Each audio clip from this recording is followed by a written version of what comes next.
everybody. Welcome back to the Activation Phase podcast. Today we have a super special episode talking about the Polish Grand Melee, which happened the 15th and 16th of October 2022. We have a special guest, Hamza, joining us tonight. So we flew over to Warsaw, and I think we, as international visitors, shared the hotel room and got to hang out a lot during the weekend. So introduce yourself, Hamza, please. Yeah, my name is Hamza. I live in Sweden, and I post shit on the internet, and sometimes I also play Saga. So yeah, I was excited to go with you guys to this tournament, and it was fun. It's gonna be fun talking about it also. Yeah, and you're a little bit of a globetrotter in terms of Saga tournaments. You went to my Benelux Grand Melee 2 weeks ago. Yeah. Was it 2 weeks ago? It felt like 2 years ago. Maybe, I don't know, I've maybe lost 3 track weeks. of time. Yeah, so yeah. I think the summary here is you like to fly for Saga, which is cool. Yeah. So mad respect. All right. We've got actually a lot of stuff to go through. So we're going to start off with which warbands we actually decided to take to the competition. Then, since there's 3 of us, we're just going to go through game by game and just give some top tips and some lessons learned in terms of what we should do or what we should definitely avoid in my case. So I'll start off. So I took the Pagan Peoples, had a grand total of 1 practice game beforehand, which is great. Nice. And which is very powerful. But I'd played them before pre-corona, so I was kind of hoping to dredge up my experience from that time to do okay. So my standard list is actually, or kind of the generally 6 points I take is 1 priest. That's 1 point. He's loyal. 3.5 points of warriors. They can take either bows or just have no special equipment. Then 1.5 points of Hearthguard. They could be mounted with javelins or have heavy weapons. In this particular competition, you could take a 7th point and switch it out between games. I didn't read the pack until about a day before, so I kind of just took some levy with javelins just to fill in, but I ended up not using them. So I think the lesson here is read the pack well beforehand. How about you, Tim? What did you take?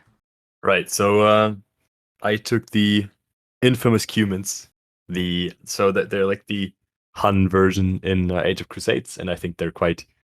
Many people enjoy them, many people hate them. I of course enjoy them since they're like Hunnish but better. My 7 points were a point of border mercenaries, 1.5 points of levies.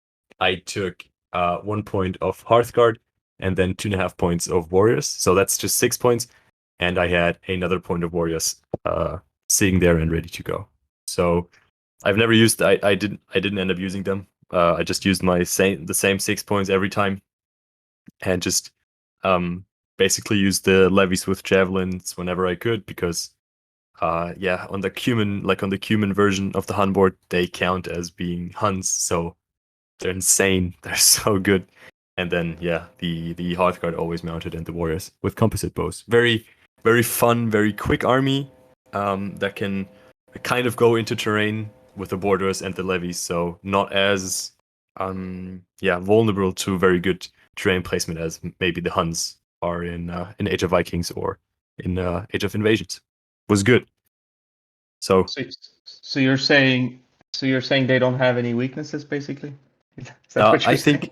I think their weakness is if there's too much terrain, like if I really screw the terrain up and there's no open area where I can just go through, then they're screwed. But if there's one piece of terrain that we're basically fighting over, I think they can do very, very well with the borders and the javelin levies, because once they get in there and kind of clear out that terrain piece, the rest of my army can just try to keep out the rest out of that terrain piece. So I think they're pretty powerful. Right, going from easy mode to difficult mode. Hamza, what did you take to the tournament? I brought my Ghaznavid Turks, represented by the Saracen board, to this tournament, I took 1 point of Heart Guard, 3 points of Warriors, 2 points of Levies, and 1 point of Borderers. Used mostly 1 point of Levy, didn't use the 2 points, except for one game. And that was my army. I had also brought with me like both mounted and foot options, so I brought I think like 90 miniatures to the tournament. Did you end up using most of them or not really? I borrowed some of them to my last opponent, so I'm counting that as using them. All right, it's pretty charitable. Very nice. All right. Okay, so having covered that, we're gonna start off with the first game. So yeah, so we played Battle of the Heroes with the conditions for night fight. So you get a fatigue if your unit is more than S away from another friendly unit at the beginning of the activation phase. Subjugation, so that's you score extra points if you outnumber your enemy at the end of the game. What was the other options, Tim? We had the terrain placement, so that like player 1 or like the starting player can place 4 pieces of terrain, and then the second player can decide which half he wants to start on. I think it's also an interesting choice. Yeah, also that no large pieces of terrain can be used. Yeah. It was particularly painful. Yeah. I didn't know that it was only you can use the large ones. I played a scenario like once before, and I thought you could use like big ones.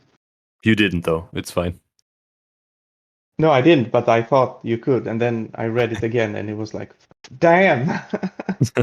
Yeah, so pretty painful. And then what were the remaining 2 scenarios? I think it was just you deploy. Yeah, like how you deploy and like that we played like massacre points, I think, right? All right, I think that covers it. So I'll start off with my battle. So I was playing against Michał with Militis Christi. So I got the privilege of setting up the terrain, which was great for me. So I just put 4 pieces of terrains. I did it symmetrically, so whichever side he chose, it wasn't really going to be an issue for me.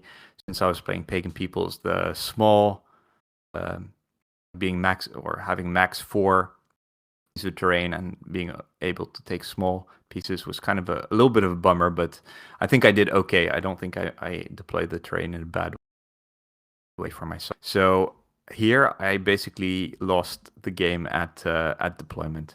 So I somehow I put my warriors kind of I essentially ended up splitting my army in 2.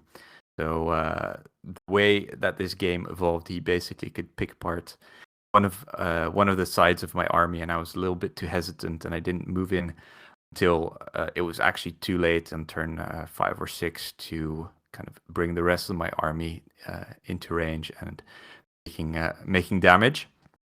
On the other hand, like he was at the time, but he was the winner of last year's Polish Grand Melee for the Crusades era. So he definitely knows his stuff. He was a super nice guy to play against. Super talented painter. I think I'll shout out his Instagram. I think it was LAN Studio, LAN Studio. Got some truly amazing painting, and his insane. Warband did not disappoint. He's a real artist. Like, I mean, the Warband wasn't painted to the level that he paints like the big miniatures. I mean, those were insane, like crazy. I think the 3 of us ended up, or at least me, ended up having a little bit of a hobby crush on him. He was nice. He was crazy good at the game, and he was crazy good at painting. Like, damn, that's like the holy trinity of hobby qualities, and he just had them all. Yeah, you usually get like 2, most of the time 1. You know, you don't get like nice and good at game. You know, you usually don't get like paints well, good at the game. All right, so I think it's fair to say we all have a little bit of a hobby crush on Michał. Yeah. Let's move on. But, needless to say, I actually lost this game, so a small loss, 14-18. So I was a little bit bummed out, but it was super enjoyable game. Hadn't played against Militis Christi forever, so it was also interesting to see how well he played it. From what I remember, his composition? He took the Western Knights on foot in this case. Then I believe he took 2 points of warriors, or 3 points of warriors, 1 point on foot, 2 points mounted, and 2 points of Hearthguard mounted. And he didn't have any. Did he have any shooting? He had no shooting whatsoever. That's very interesting. It was pretty interesting. But he was so incredibly good with the Western Knights, just shielding off his warband with them. So the rules are that they are armor 6 and they save they save their defense rolls on a 3+, so it's almost impossible to shoot them to death. I got pretty frustrated halfway through the game and kind of double activated some units of warriors to shoot them to absolutely no effect. But why did you have to shoot at them? It was a stupid mistake. He capitalized on that and absolutely charged in my units of warriors and crushed them. So I was just getting a little bit frustrated because he was playing so well, and he gave me no chance to kind of move in terms of like having his units. Like if I would charge him, he would be able to catch me, and then just blocking off my shooting with the Western Knights. So really interesting to see. Well done. It was very impressive to be completely destroyed by someone just being like super tactical and super rational on each of his decisions. But anyway, it wasn't a massive loss, so I actually thought it's going to be fine. I could just submarine a little bit and kind of play against some of the some easier players for the next few rounds. But we'll get to that. All right, Tim, how about you?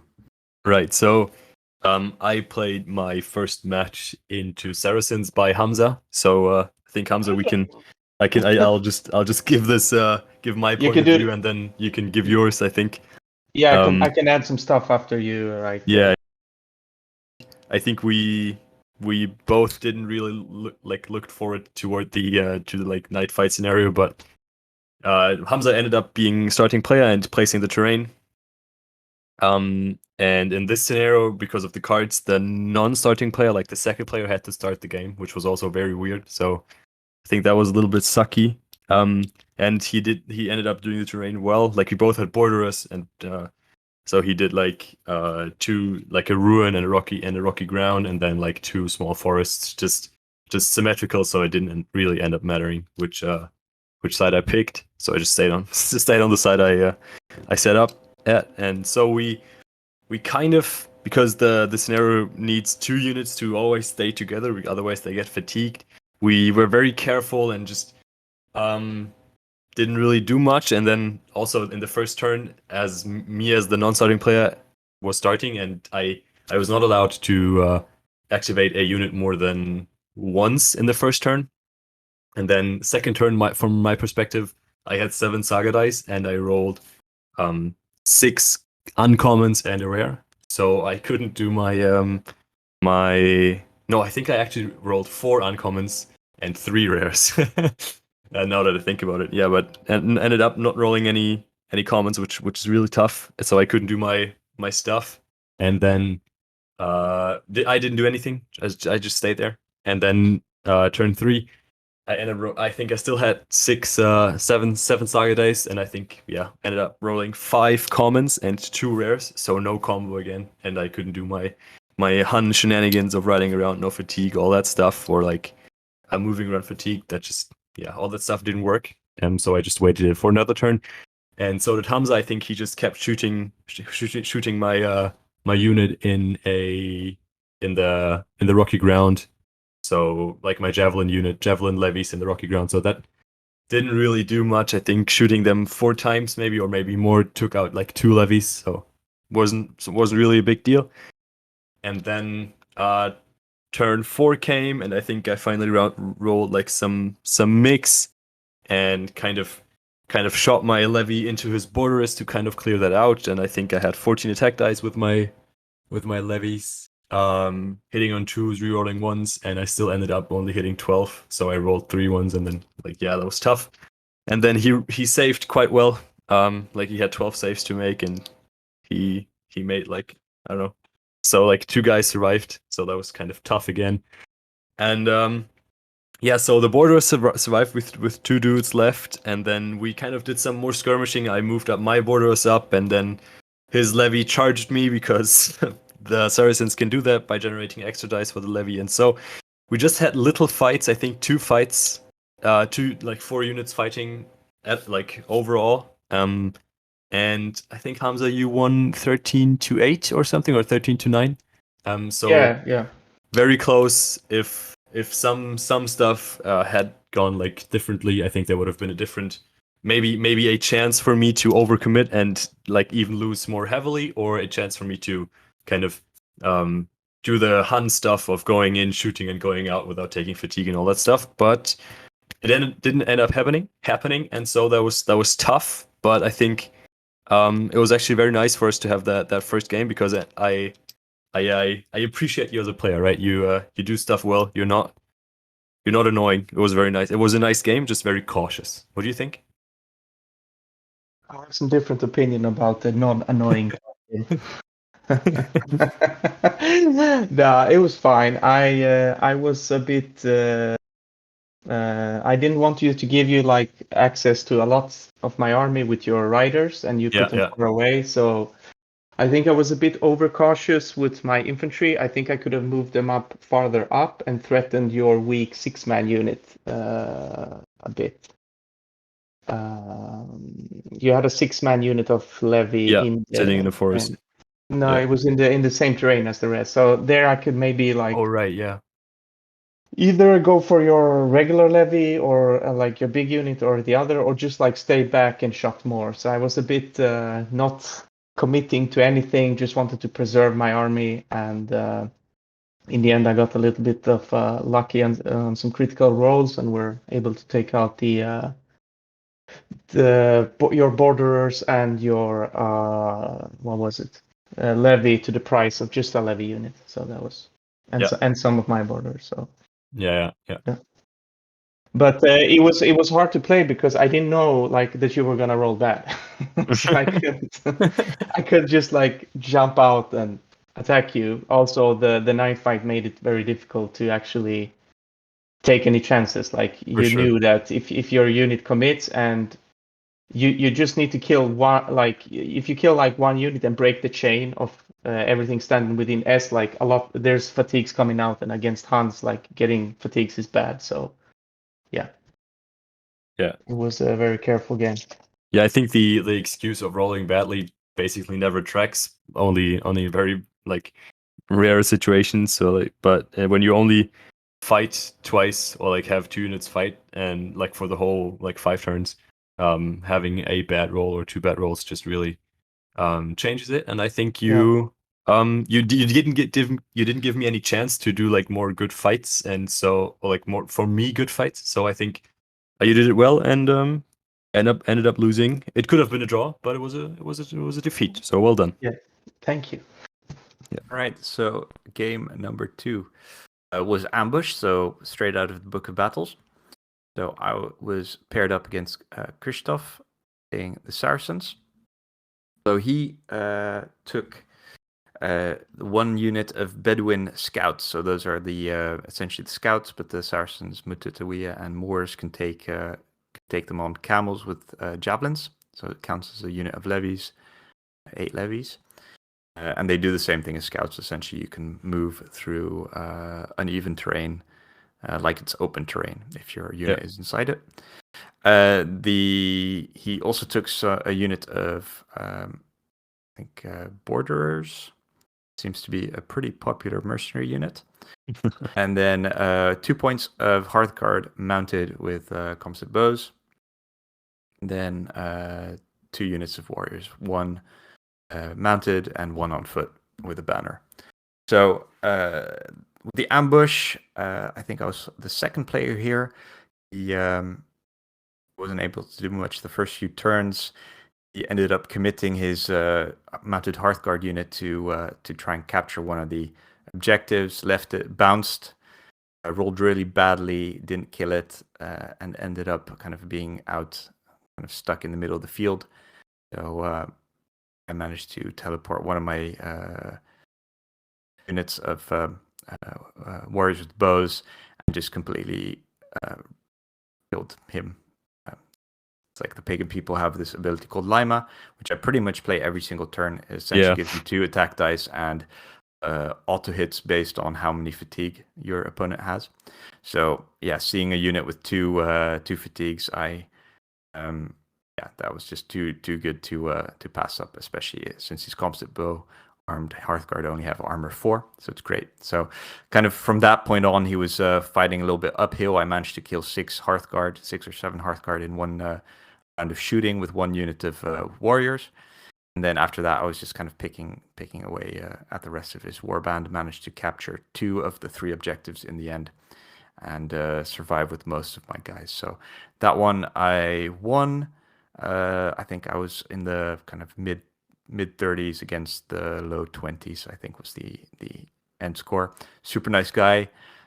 His English wasn't too great. My Polish also isn't that great. So, but somehow we managed to kind of have a really good game, and super fun to play against. So, how about you, Tim? Right. So I ended up playing into pagan people, and he was one of the Poles, and he was there with his kid. So very nice. His English was a little bit rusty, I think, just as you just said, but I don't have any Polish, so I think he gave it his best, and it was definitely good enough to have a fun game, and we did. And I ended up not giving him any any difficult terrain on his side, so he ended up putting 2 big pieces of difficult terrain on my side. But if there's none on his side, then he can't. He needs to be in difficult terrain to start teleporting into my terrain, and since he didn't have any, I think that was tough for him. He only had a swamp and like an open hill, so no teleporting whatsoever in that game. And since he couldn't really get to any terrain in time to survive, I think I ended up going in with the Cumans all in quite quickly, and I ended up I think basically wiping the army from the board. That's just what the Cumans do if you can't hide in terrain. And I think I only took 1 of the wagons because I didn't really care for it. If I saw like juicy targets on the other side, small warrior units with bows, like that's exactly what the Cumans want to go into. So yeah, it was a very, very fun game, and I learned a lot about the pagan peoples, which definitely helped me throughout the tournament.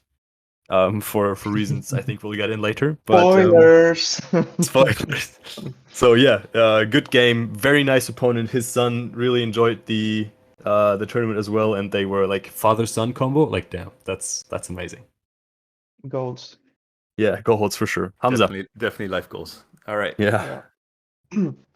I also played pagan people, and my composition this time was I got to go second, I think.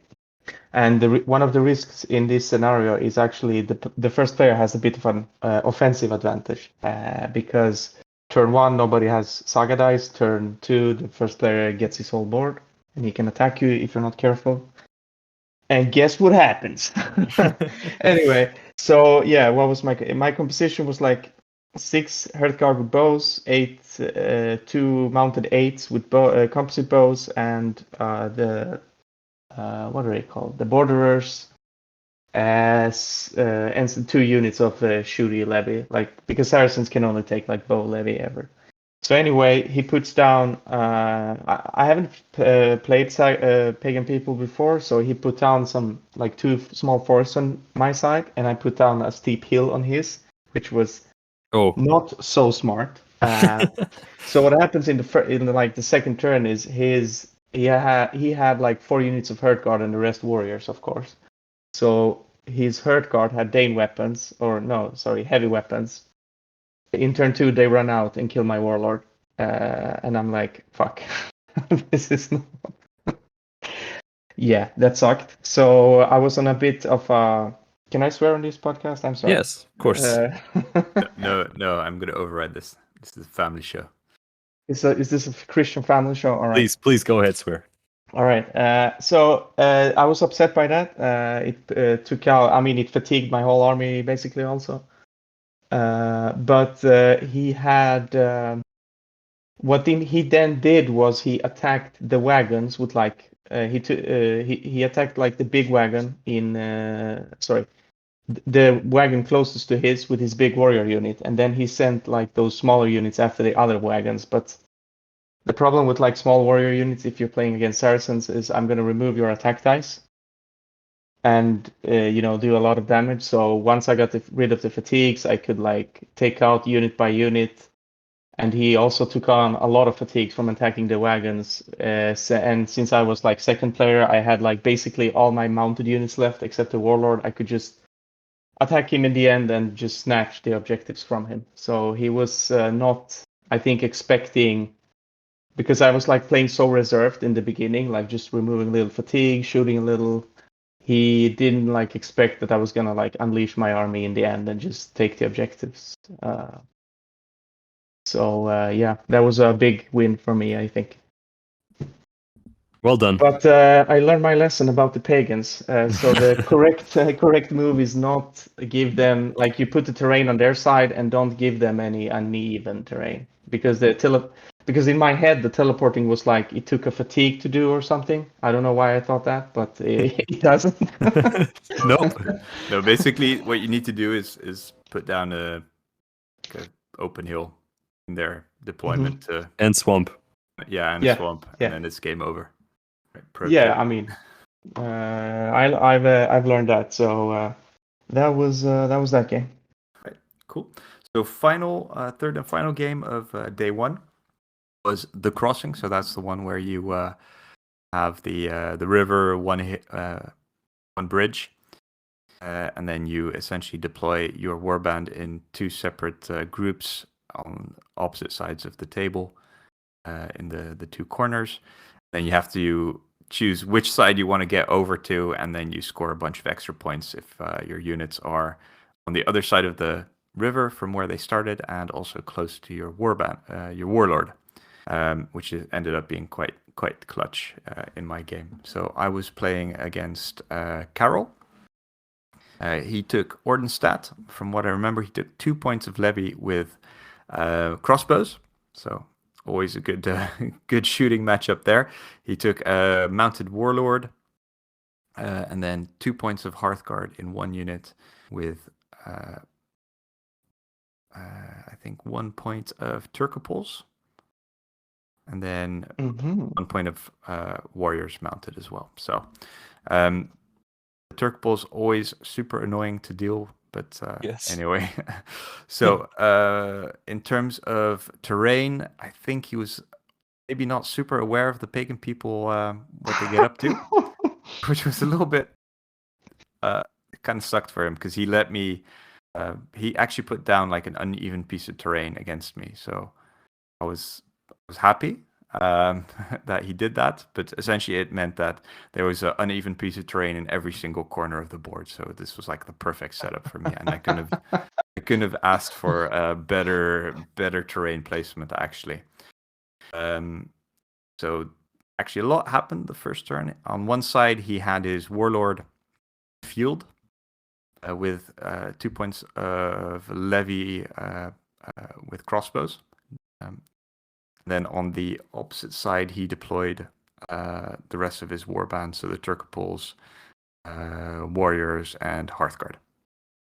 Then, given that they're all mounted, he was gonna probably try and get them over the bridge and to the other side, close to his warlord, and then just kind of like shoot anyone who got close to his warlord and to his levy. And kind of like shield it off that way. So I'm guessing that was his plan. I had the second turn, so he kind of moved up a little bit, shot a few things with his Turcopoles, didn't do too much. I split my warband with the priest, the warlord, and one unit of warriors in one side, and then I think three units of warriors on the other one with my what's it called? With my Hearthguard with Dane axes. So, kind of the first thing I did was teleport my Hearthguard with heavy weapons right next to his warlord, and ended up just massacring him. So that put me at a massive advantage in the scoring side of things. Essentially, all I had to do was survive a little bit and make sure my warlord survives and get a few guys over. I think this This scenario really favors the pagan peoples since I don't actually have to move anywhere. I don't think I ever left a piece of terrain. Oh, fun. Yeah, it was. Yeah. I feel kind of bad for my opponent. I don't think this is like the best scenario. I think if with the pagan peoples, you might have to say you can't teleport at the other across the river or something.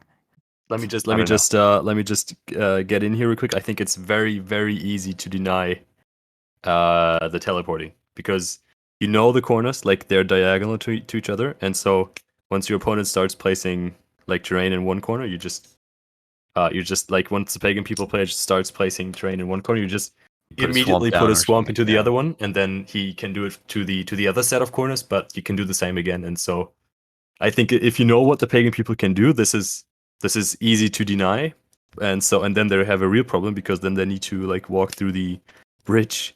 But if you don't, then it's GG for the pagan people for sure. Yeah. Or if you have sorry, go ahead. It's like I mean, the problem is like the game is over before it starts, basically, and that's maybe it's not so fun if we are looking at it that way. But I mean, yeah, if you know it, then you should be able to deal with it. Yeah, I think if you deploy the terrain, like if you put down 2 swamps on his side, or on the kind of the terrain he could deploy, I would have serious issues. Yeah.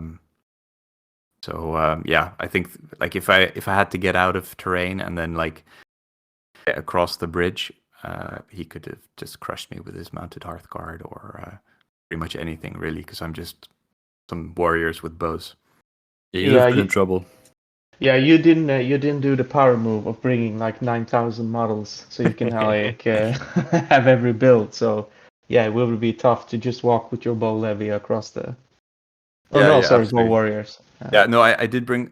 I kind of like bluffed a little bit, and I put my levy with javelins on the board, so it looked like I had some kind of mobile guys with a little bit of armor. And I was just like, I think he got fooled by it. It was like, oh yeah, he's got some guys. It's not going to be too bad. But anyway, so ended up winning that one by quite a lot actually. So because I managed to teleport everyone over and have everyone within medium of my warlord, and he didn't have his warlord anymore, so he missed out on a whole bunch of bonus points. So I think it was like 36 plus in terms of points. So pretty good. So overall, not a bad first day for me. So 2 wins and 1 small loss. So I was pretty optimistic by the end of it. How about you, Tim? Right. So my third game was into Saracens again, like the first game, and I think I had never played the crossing before. It's such a weird scenario for me, and we started doing it wrong, and then we kind of realized, oh shit, we need to like deploy on 2 different sides of the river, which was super weird. And since we already had declared like our 2 halves, I basically ended up having one of my corners being just like small units of levies waiting to be butchered, and the other corner was just everything.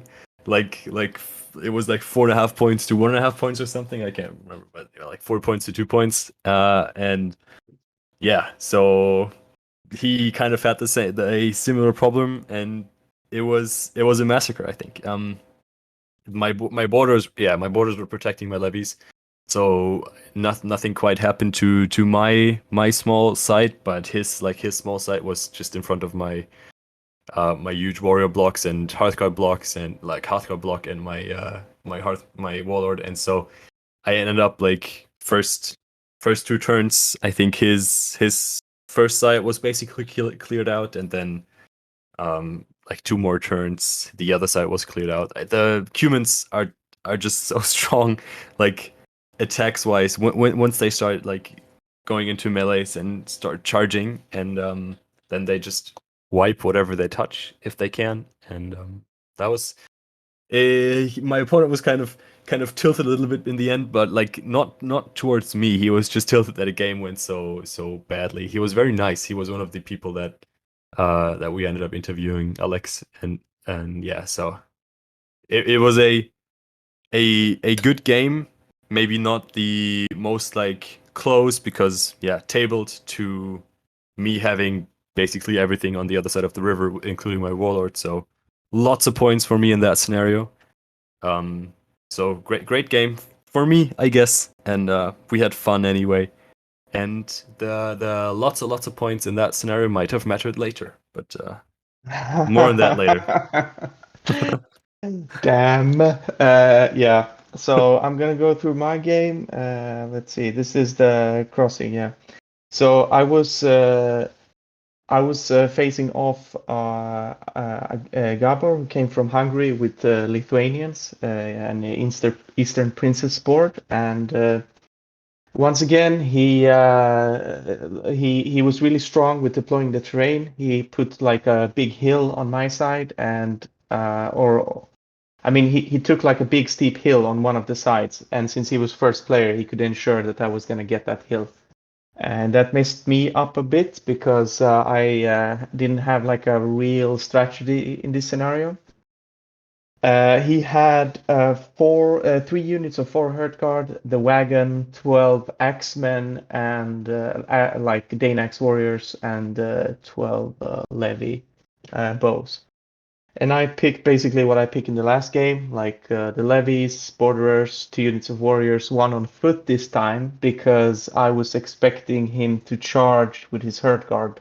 They have javelins, and I don't want to have my I don't want to be armor 3, no close ranks against that. And my plan was basically like go to the middle, like to the bridge, and fight there, and try to like block him from moving out.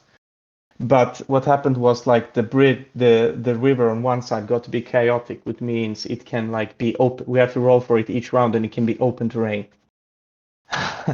So he put down like all his mobile units in one corner, and his like defensive block of like levy and warriors and warlord on the other. So he could just like ride across and score a million points.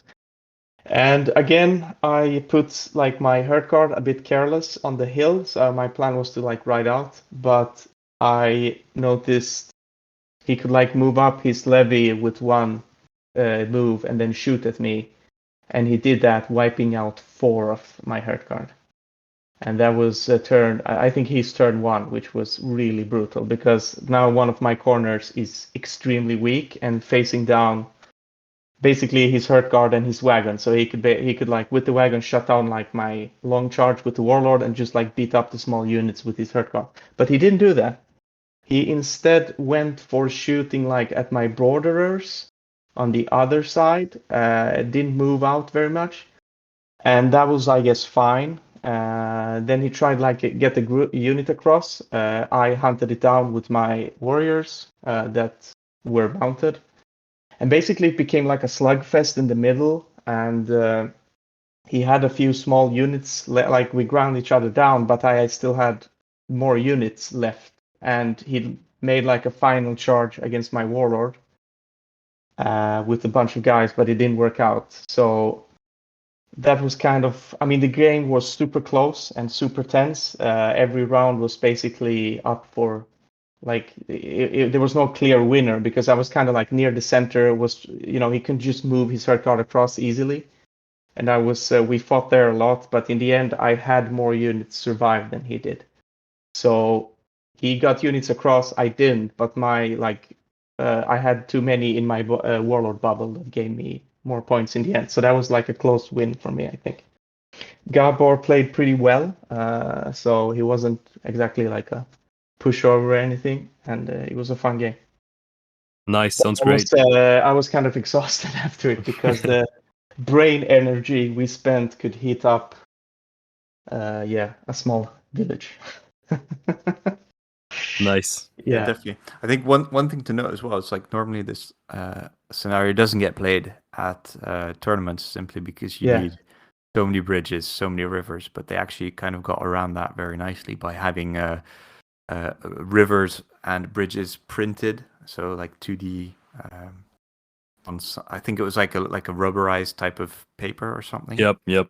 So that was actually pretty cool. So it's not my favorite scenario, but I do respect that they committed and they made sure everyone had like really nice looking rivers and nice looking bridges. So that was pretty cool. I would say that this scenario doesn't really fit. It's not the great to take in the setup they had, where there was like a long board.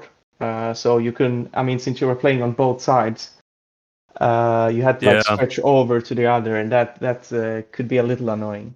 Yeah, because like tables were like stacked up next to each other, right, for 10 meters straight, so it was kind of tough to reach the other side because you couldn't just walk around. Yeah. Yeah. All right, cool. So that's the end of the first day. In the evening, we managed to go to a pub, and we managed to get a little bit of food, had some drinks, socialize with the Polish guys, and I think we stayed there for quite a few hours. But yeah, it was really good to actually socialize with the people that we'd played with. It was great. Yep. Really enjoyed that. Then what happened day 2? So day 2, we started off doing claiming territory. So I faced off against Gabor and his Lithuanians. So same opponent that you had, Hamza, in your last game. And he took, I think, if I remember correctly, the same as what he had with you. So 3 points of Hearthguard, since they're Lithuanians, they have javelins. He split it up in 1 unit of 8, 1 unit of 4, a unit of scouts, a unit of 12 warriors with heavy weapons and a banner, and then the wagon and the warlord. I think that's everything. So here with the claiming territory, you put down 2 objectives in your opponent's side, and the opponent does the same on your side. And then basically, if you capture the objectives on the kind of the far side of the board, you double or you score more points than the ones that are close by. So Gabor set up the board really nicely. He was the first player. He put some ruins in the middle of the board. Like, as he has scouts, he can get through terrain very quickly, and it's not as much of a problem for him. And like, he used that very well. I put a large field on my side, and I think rocky terrain on my side as well, because I was like going to contest the objectives on my side. And for some reason, I think this was maybe his only mistake. He put a field in his side of the board, because I think his reasoning after the game, he said he's got scouts anyway, so he was just going to kind of use it as a kind of like a blocking piece of terrain for me, and he would just be able to ride his knights through it.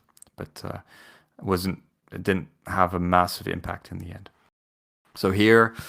What was your strategy regarding the objective? Yeah, my strategy here. This is one I was actually not looking forward to, because I don't have a lot of defensive abilities, and he knew that, so he put the objectives that I had to contest out, kind of like in the middle of, as far away from terrain as possible.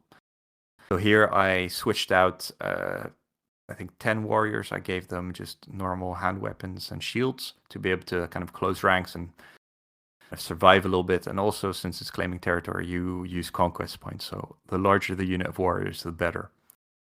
But since I hadn't packed that well, I could only do that for 10 warriors. It would have been very useful to be able to have two units of warriors with some shields to hide behind. But anyway, so yeah, I actually took the priest. I took the priest every single game. The reason I took the priest is the Lithuanians, I guess the Eastern princes, have an ability called hesitation. And that essentially makes one of your, it can make one of your units count as mercenaries if they're more than S away from. I think that one's called the Timorous Advance. Yeah. Sorry, I switched it. Yeah, it's called. Yeah, you're right. It's Timorous Advance, and it's 2 commons. But you basically, it's an orders or orders reaction, and you make one of the units of that's more than S away from a hero, a mercenary. So that's really rough. So that's also why I took the priest, because he counts as a hero. So having split my warband in 2, essentially everyone was covered by it, and he could not play that. But the way he did it, I kind of had to deploy some of my units out in the open, which I never like. And I thought that was going to end up really bad, but he actually, in turn 2, he charged my unit of warriors with bows, who were like, there are 8 warriors with bows, so pretty easy target since they're armor 3. They were running up to grab the central objective he put out. he charged them with his 8 Hearthguard, and kind of I rolled like a complete boss. So I managed to wipe out his. I think I killed 6 of the 8 Hearthguard. And he did wipe out my unit, but like that's a fair trade. That's a pretty sweet exchange. Yeah, pretty sweet exchange. So after that, he looked a little bit nervous. I was feeling pretty good, but he totally crushed it, and he came back really well. He was super. He just went into like hyper focus mode, and he was just like, he actually managed to claw it back pretty decisively, and he managed to win this 112.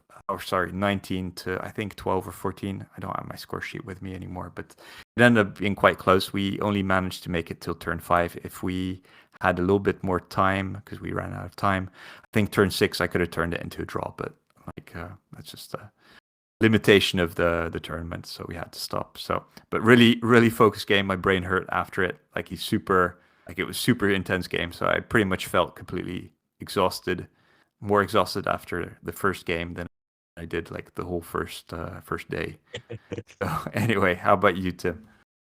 Right. So my first game, second day was into Jakub. I think he had pagan peoples again. Yeah. Again. I think he was my opponent in game 2. Second game. Yeah.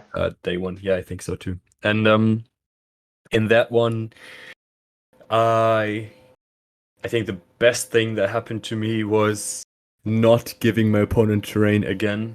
So he ended up having 2 big fields, kind of, or like one big field and one big forest. But they were off to one side. Like I blocked the middle, so he had to decide for one of the sides. And that was very, very good. And since on that scenario, he was the starting player, and they get to like deploy within M of their edge, but M away from the corners, and so he couldn't start his army inside the field he had placed in his half, and so no teleporting for turn 1, or maybe even 2, which was super important for me. And yeah, he did his first turn and kind of moved up a little bit towards the middle. I put both of my markers just out in the open, in like on the other side, away from the fields, just in no man's land. And yeah, my first turn, I think I just decided it's go time, and pedal to the metal, and ended up wiping 12 warriors, like a 12-man warrior unit, and the warlord, without losing much. I think I lost like 6 warriors, because they were just, I exhausted everyone and then charged in, and so the warlord didn't really stand a chance, even with armor 6. How did you exhaust everything? With the Huns, right? I can ride around them.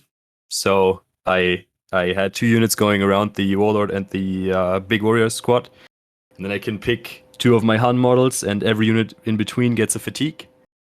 And then I shot the warlord with 6 shots, and when I do that, I can use another ability called lassos, which pulls another fatigue from a unit within short to another unit within short. So yeah, I took that from the warlord, from the warriors onto the warlord, and then I have another ability that does a fatigue, which is called Death Comes From Above, and I used that one as well on the warlord. So he had 3 fatigues before me even charging once, and the warriors didn't have a fatigue anymore. But once the warlord dies, they get one back, so that's fine with me. Yeah. So then charged the warlord, armor 6, but I had 16 attacks. Which was, yeah, there's going to be a 6, and I think I ended up having 2 6s. He didn't save them both. And so he died, and then another 20-something attacks into the big warrior stack. And yeah, so, and I think Insane. a little bit of bad rolling on his side, and so ended up, yeah, wiping a lot of that. And then after those 2 charges, my composite bow units can shoot again. So they ended up having like 10 more shots, which took out the remaining warriors. So, yep. So that was that. To be honest, that was basically game, I think, because then I had turn 1, because then I think I had that big threat removed, and there only 5-man warrior units left, and his Hearthguard ready to jump into my half and kind of wipe everything that was waiting in my terrain, which was just my levies, just as bait, I think.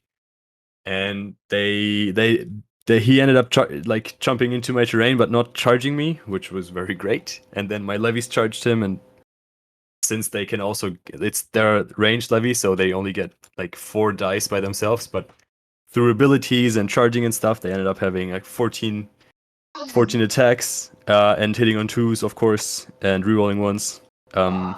So yeah, they definitely wiped the Hearthguard, and that's just game. Like Hearthguard gone, Warlord gone, like everything in turn 2, so, or maybe 3. And yeah, not much he could do. I think humans, their thing, kept charging, kept fighting, and he also kept taking my fatigue when I shot. So I think that's the biggest mistake you can make in 2 Huns.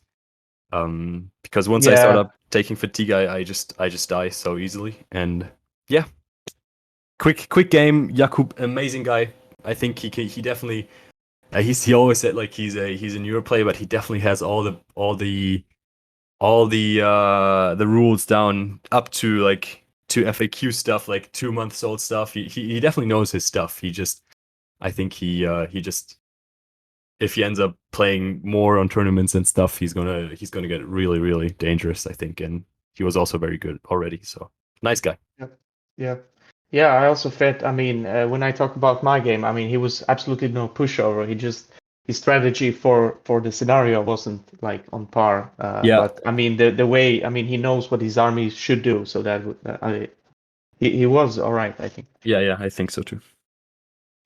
So my game 4 now, at this point, there's only 2 of us who have won 3 games, and that's me and that's the Michal, who were playing the Militis Christi. And when I saw his composition, like that he was playing the Western Knights, he picked them. I was a bit like shocked because I don't think that's a good mercenary unit. I don't think Militis Christi are a good army. So I was kind of not really prepared for what was about to happen. So in this game, I took out my borderers and took more levy in, which I switched for more warriors, basically. So I had 2 tens of warriors to help me with scoring. And he started, and he put down a big hill on my side, a steep hill, which basically made me like split my army in 2 because he put like the objectives on his side. And I did a huge mistake, which was I put my objectives on his side very close, basically within L.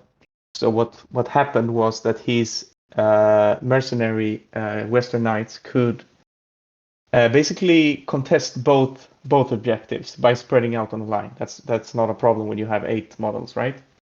Yeah.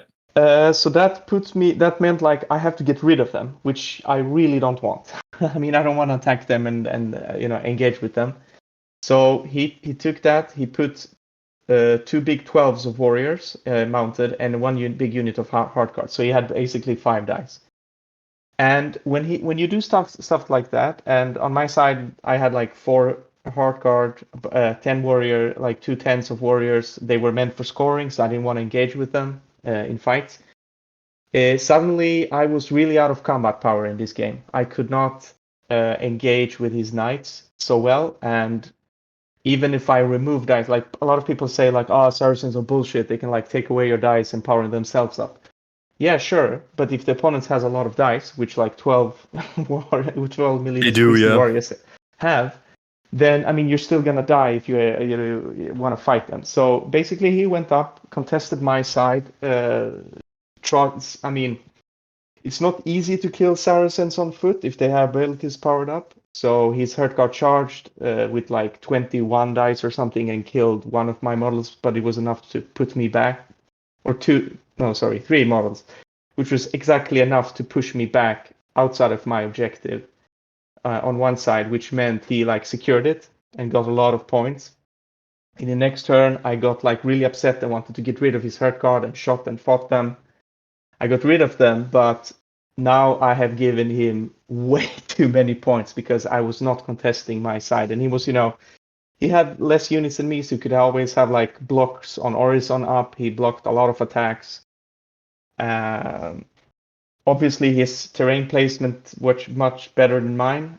He had like he could easily maneuver on his side. I had problems on my side. I should have like put more terrain so I could like walk in infantry and contest his objective, or have some kind of central fire base for the levy, which wasn't possible because of the steep hill he put in middle of my board.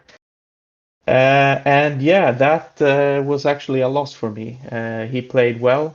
He positioned his units very strong. I enjoyed like he fought very like fair, so to say. I mean, his army was, I would say, it's not the most overpowered. I mean, I would say it's like an underpowered battle board. Yeah.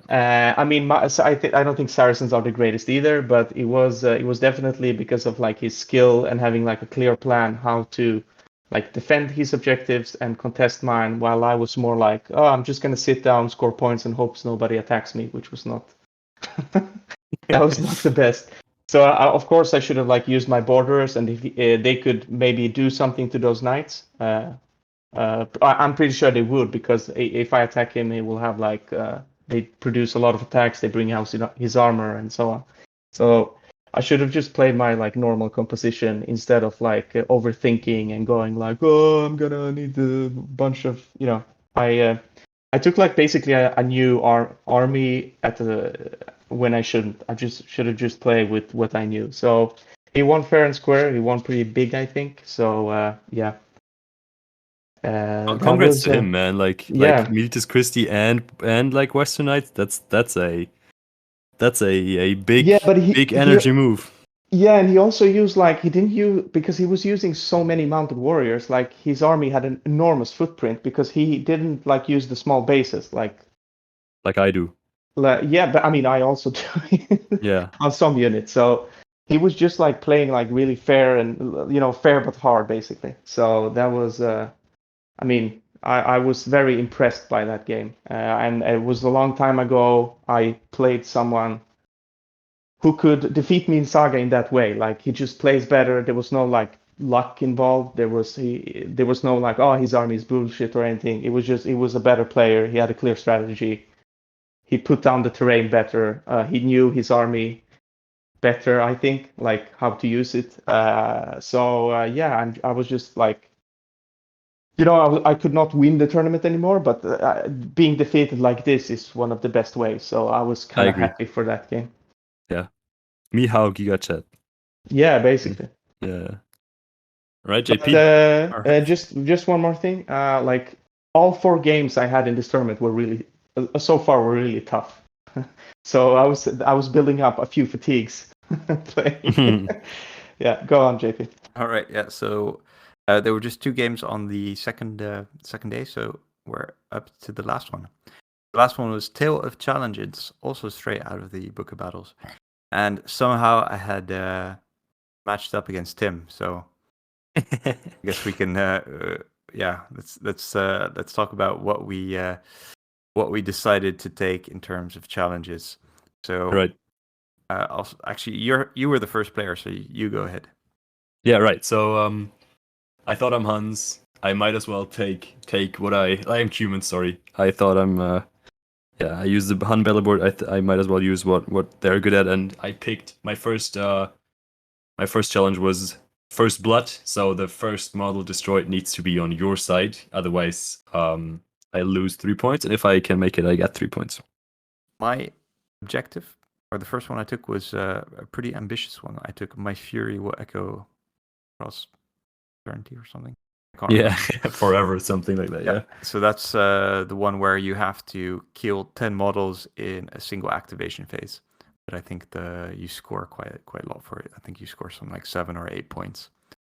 If you did you have like a plan for doing that, or did you just get like a vibe, or how was tell me about the process, how are you gonna do that? This was mostly vibe based. So okay, it was a vibe based decision. A vibe based decision. It actually turned out this one, I've done this one before, and it's very doable with pagan people. Essentially, all you have to do is catch one. You can basically with one of your units if you catch someone off guard. And I knew Tim was taking some levies anyway because he loves his levies. Yeah. So I was like, okay, they're going to be easy meat. But yeah, it was probably not the best thought out one. Can I guess where they spent most of the game? Can I take a guess? Sure. Was it in hardcover? I think we're not going to spoil it just yet. Tim, what's your next objective? My next objective was I'm going to burn down your home, which I think was very thematic. So I basically said I'm going to have, at the end of the game, I'm going to have 3 units, not counting mercenaries, within medium of your board edge, and they all of the 3 units must have 4 or more models remaining. And I think that one scored a lot, like 8 points or something. Yeah, definitely. I think that was I should have taken that one with my paying peoples. However, I took, I think it's called like something like usual die or something, and that's essentially where I have to take 75% of my models as casualties. I thought, all right, Tim is gonna go hard and start murdering everything, and I'm definitely gonna lose some guys, but I think I should have just chosen the one that you decided in terms of just transporting your units with an M. So we both took 2 objectives. I think if I had achieved both of mine, I would have got 11 points, and you would have gone 10 points. Yeah. So that in those terms it seems okay, but yeah, it wasn't the most thought out plan I had. In terms of terrain deployment, you used the trusty smooth hill tactic. Yes. So you just plop that one down in the middle of my, I think middle of my deployment zone, and then all I could do was put in one small piece of, I think, ruins on my side. And then I think you also put like a small. You proceed by putting a swamp in your deployment zone, and I think I managed to put a large forest down. And it for that terrain deployment.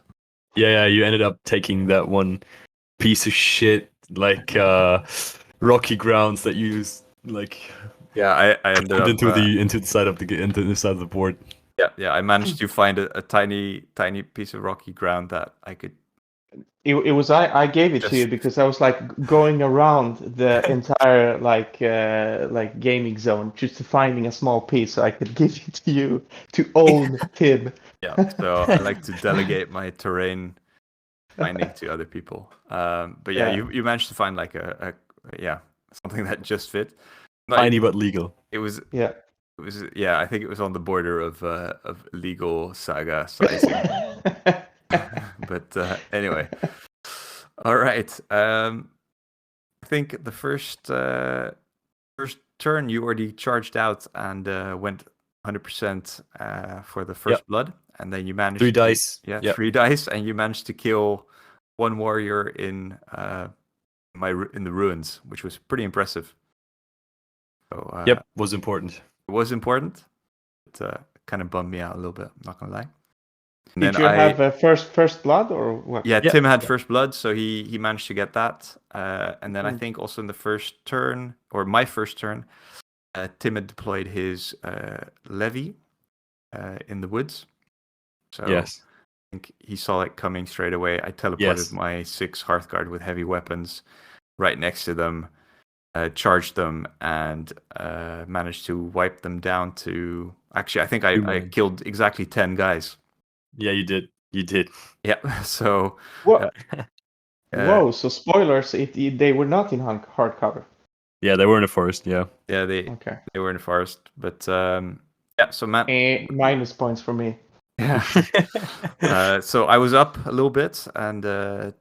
But Tim got first blood, so that was kind of like the easy part for me. So Tim, do you want to describe what happened next? Yeah, right. I think the next 2 or 3 turns are quite samey. Since only like 2 dudes survived out of your Hearthguard, I think.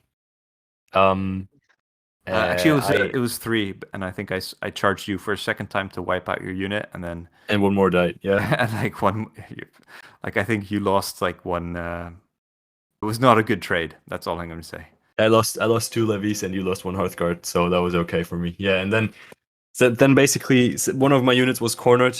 One of like my big 12-man warrior unit was cornered by the forest, and then like your ruin, so like a swamp and the forest. So what I ended up doing is for 2 rounds straight, I rode to the forest, shot like 6 shots into the forest at the at the Hearthguard, tried to kill them, and I think I killed 1 in second turn, and then I just rode away again into my corner. So just far enough so that you can, even if you teleported your next warrior unit in, which you did to turn 2 and turn 3, you teleported like 1 unit in turn 2 and then 1 more in turn 3, and you just kept shooting the other, or in my opinion, wrong warrior unit that was on the other side of the forest. And so my warriors kept riding back and forth, and just took out your Hearthguard in like 2 turns, I think, with me basically spending all the dice that I had on just straight on combat bonus, just extra shots, because Hearthguard are just so expensive, and me killing the 2 remaining ones was worth like 3 points to me, and no more teleporting threat from that one. So yeah, that's what happened turn 2 or 3. Do you wanna take us off to turn 4 and 5? So turn 4, I realized that I chose the objective where I need to kill 75% of my warband. So I was like, oh yeah, you're running away to my board edge. You've got your smooth hill kind of being completely useless to me, and I've got a bunch of guys on foot. So by that time, I was trying to do as many multiple activations as possible to run and suicide by borderer my as many warriors as I could.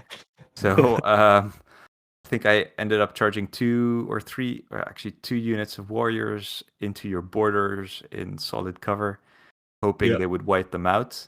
And I rolled like an absolute legend on my defense like rolls. A boss. Like, yeah. What the heck? So I really wanted to have them dead, but they survived. So it wasn't enough anyway, so I'd kept it to way too late. I should have just charged in your large group of warriors with the banner. I should have like teleported and then charged some warriors into them earlier in the game. But you moved all your guys easily into a corner, turtled up, and then I couldn't quite make it with my foot units. So you ended up winning that one pretty big, actually, and me suiciding my units actually definitely helped you up the rankings a little bit. For sure. Yeah, I think you ended up killing 10 of your own, or maybe 8 of your own warriors just by suicide by border. So that's like I think that was like 5 points because you killed a whole unit. Just for free. I appreciate it.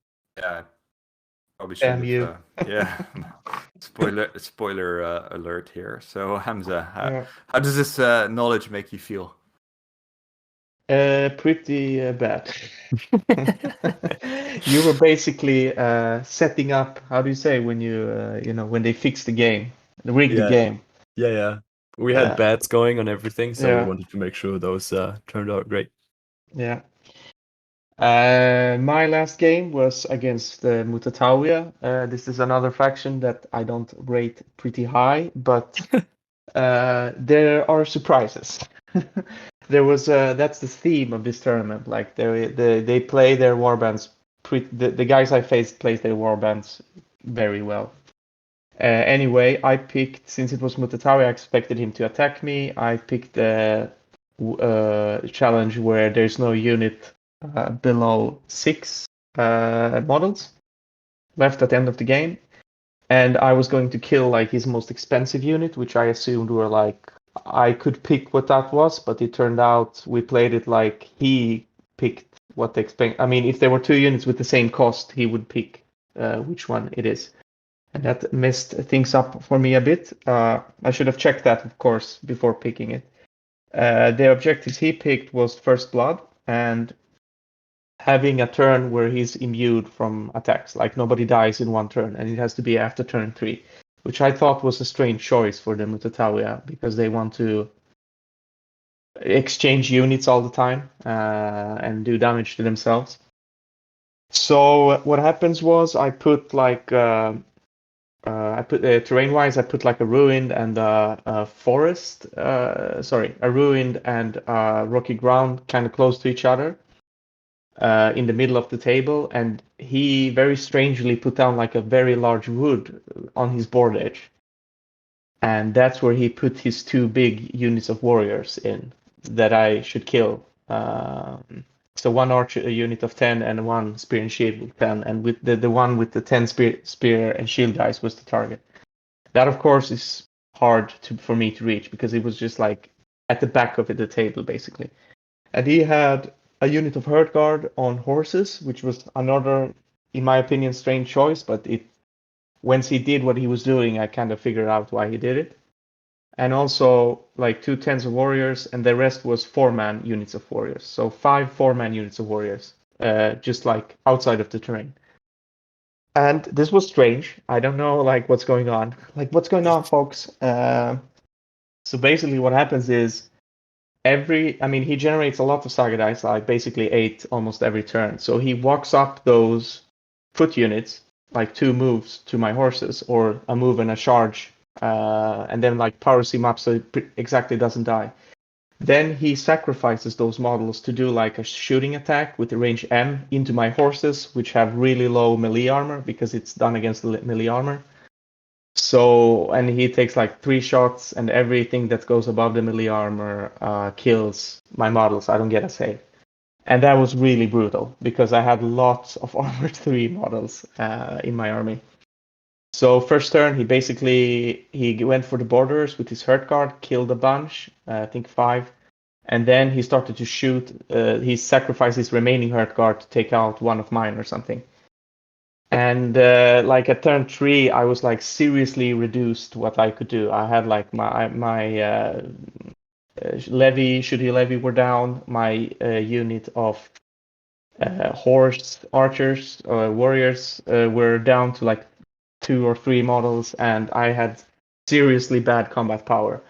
And then he triggered like his ability in the end. Like you shouldn't. I can't kill anything, and he had everything in a forest, except 1 unit basically. And I kind of expected that to happen like soon. So my herd guard unit had lost a guy, but there were kind of like 5 of them more, and I activated so much, and he couldn't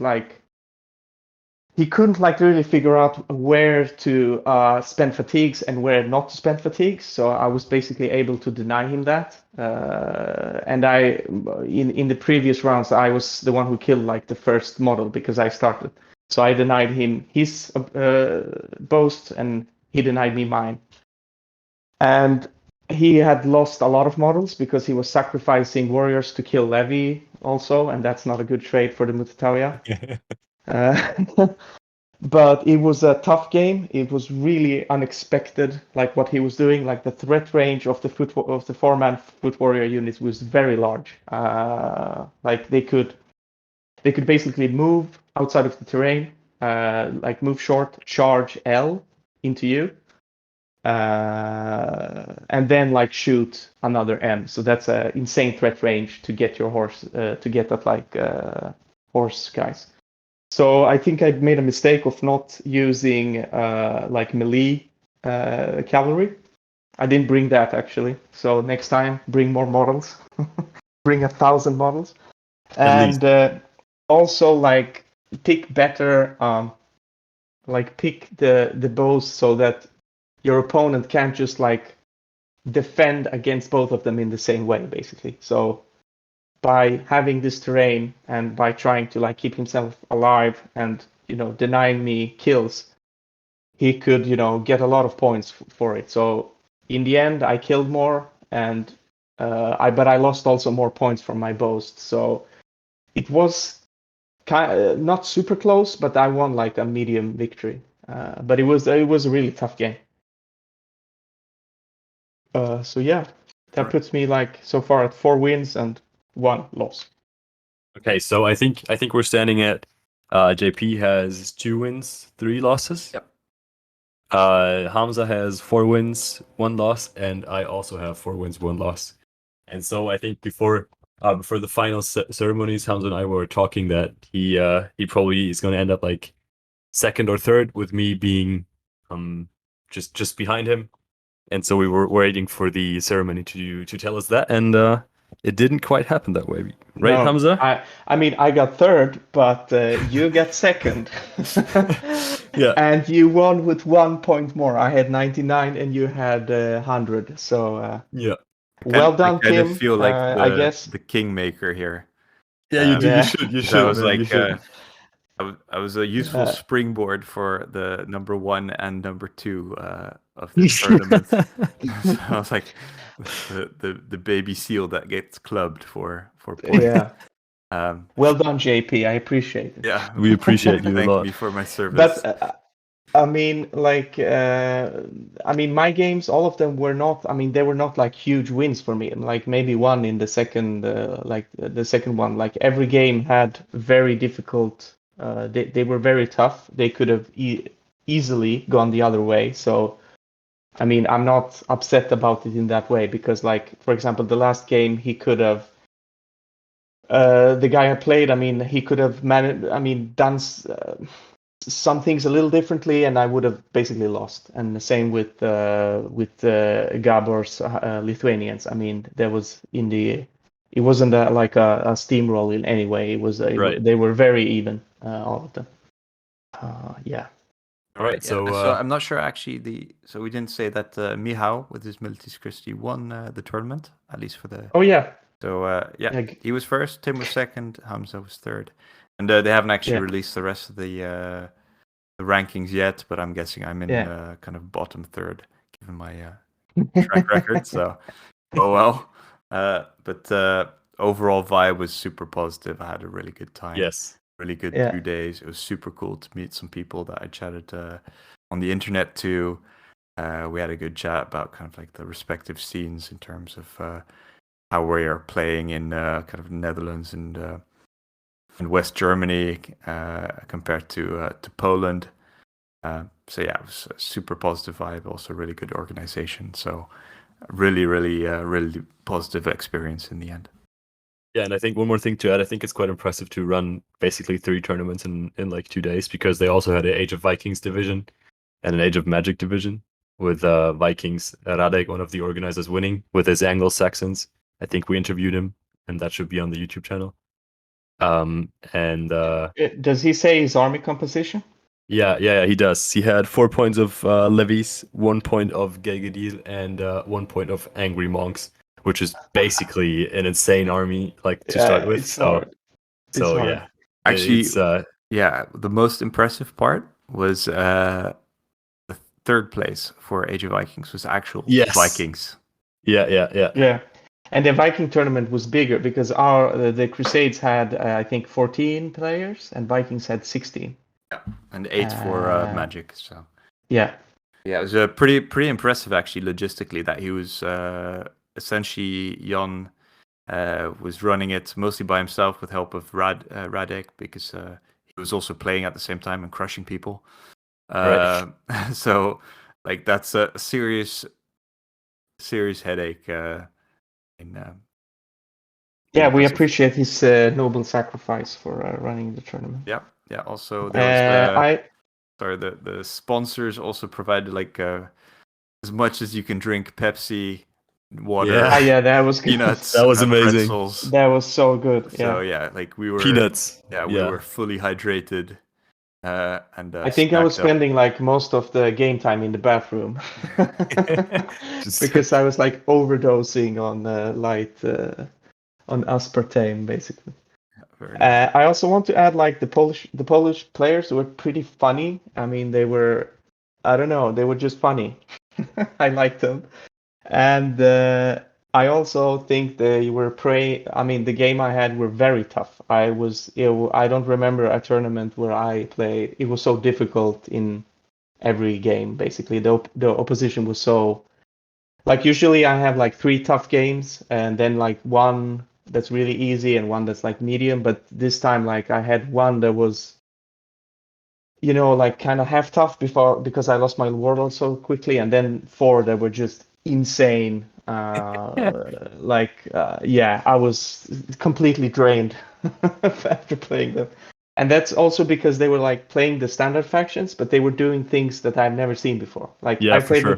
Mutatawiya by myself, for example, also at tournaments, and I, you know, for maybe not a year, but you know, for some time, and I could never figure out that you can actually use the small units as like basically bombs and so on. And also against Mihai, like I mean, when you place like Militis Christi locally, which I've done many times. I mean, I know their battle board. It was so different from what you're used to, and that also speaks like to their strength as players and their skill, but also like to Saga as a game that it's not figured out. Nobody has it figured out. Like nobody can say like, oh, you should play this or this faction sucks because Not fully, right? Yeah. yeah. Yeah. I mean, some of things are figured out. Humans are OP, basically. Everyone agrees Right. on that. Yeah. Yeah, for sure. Yeah. So yeah. All right. Cool. One more thing to note. I think it was really fun. I met 2 people, or we met 2 people there at the tournament that knew the Activation Phase podcast, and some more that heard of it before. And one was it was just cool to talk like to Damian and Alex to see them like enjoying the podcast and the stuff that we put out, and just being happy to be there. That was very fun for me personally. Yeah, we should do it again. We should. Yeah, definitely. I think next year, probably Yes. gonna try and make it happen. Get the Yeah. word out. It'd be really cool to see some kind of like the usual guys from our local areas making the trip as well. Join us. Yeah, and Right. also like guys from like different countries that want to play like Saga at a high level. I mean, this was a very I'd say. I mean, I've been traveling to different like countries and playing, and this was a tough like competitively. If you want to be challenged, this was a good tournament to go to, I would say. This is where to go. Yeah, basically, yeah. All right. And also one more thing, sorry. You know, in other games, maybe at the ETC, the Polish players, some of them, like the high level teams, don't have a bit of a reputation, but these guys were playing very fair and they were very friendly. So don't be afraid of them. Yes. Yeah, they take their All right. Saga super serious, but in a very pleasant way. So I had amazing time. Looking forward to the next year. So thank you very much, Tim and Hamza, for joining me tonight. Thanks for sharing your experiences, and thank you to our listeners. Thank you, Hamza, for joining us. Much appreciated. You were a great companion on the whole trip, and I don't say it too loudly, but I actually ended up liking you. It was nice. Yeah, thanks, and thanks for having me on. All right, thank you very much, and Bye. see you in 2 weeks. Bye.